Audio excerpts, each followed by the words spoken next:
আসসালামু আলাইকুম। আশা করি সকলেই ভালো আছেন। নতুন আরও একটি ভিডিওতে স্বাগতম। আজকের ভিডিও টপিকটা চলমান শীতকাল নিয়ে। তবে হ্যাঁ, এই ভিডিওতে আমরা শীতকালের সুবিধাগুলো নিয়ে আলোচনা করব।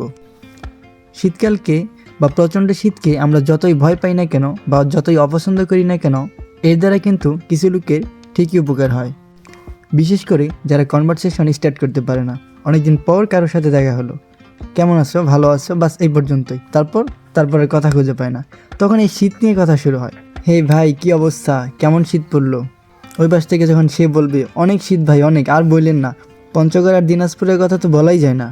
আর অন্যদিকে স্কুলের স্টুডেন্টদের তো ঠান্ডা সর্দির বাহানায় 2-3 দিন করে ছুটি মিলছেই। অন্যদিকে ক্রিকেট খেলায় এক বলে আউট হয়ে গেলেও একটা অজুহাত পেয়ে যায়, বলে আর যেই শীত ভাই, এই শীতে ব্যাটিং করা যায়? একটা বল এসে যদি শরীরে লাগে কি অবস্থা হবে? তাই তো ভয়ে ভয়ে ব্যাটিং করছি। জীবনের থেকে তো আর ক্রিকেট খেলা বড় না।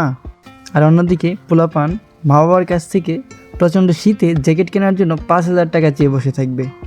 তারপর 1,000 টাকা দিয়ে ফুটপাত থেকে জ্যাকেট কিনে 4,000 টাকা নিজের পকেটেই ঢোকাবে।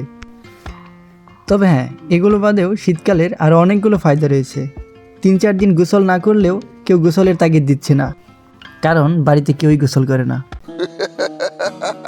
অন্যদিকে প্রতিদিন গোসল করতে হচ্ছে না বলে মূল্যবান সময়ও বেঁচে যায়। আর শীতের সময় ঘুম থেকে ওঠার জন্য মায়েরা অত বকাঝকা করে না, কারণ তারা নিজেরাই উঠে দেরিতে।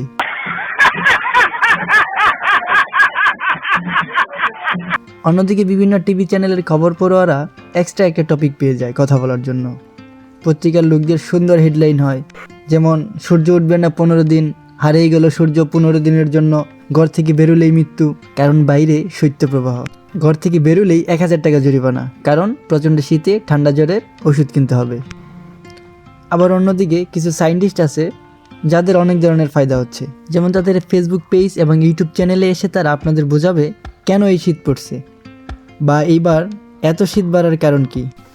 অন্যদিকে শীত একটু বেড়ে গেলেই চায়ের দোকানে মুরব্বীদের আলোচনার একটা টপিক বেড়ে যায়। কোনো এক লোক বলে ফেলবে শীত এইবার রেকর্ড করেছে, গত 40 বছরে এমন শীত পড়েনি, আর সামনের 40 বছরেও পড়বে না। কিছু লোক আবার এর কথার সাথে হ্যাঁ মিলাবে, বলবে হয় হয়, আমিও গতকাল টিভিতে দেখছিলাম। অন্যদিকে কাপড়ের দোকানদাররা শীতের জন্য অতিরিক্ত কাপড় বিক্রি করতে পারবে। কেউ বা বাজারে বা চৌরাস্তার মোড়ে ভাপা পিঠার দোকান দিয়ে বসবে, কেউ বা মধু আহরণে বা খেজুরের রস আহরণে ব্যস্ত থাকবে। তাছাড়া শীতকালীন বিভিন্ন সবজি তো আছেই। যাই হোক, শীতকাল নিয়ে বললে শেষ হবে না।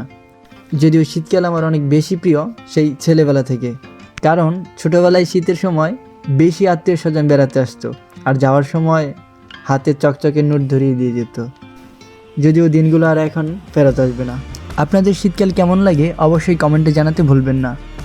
আর যদি শীতকাল খুবই অপছন্দের হয় তাহলে কারণটা অবশ্যই জানিয়ে দিবেন।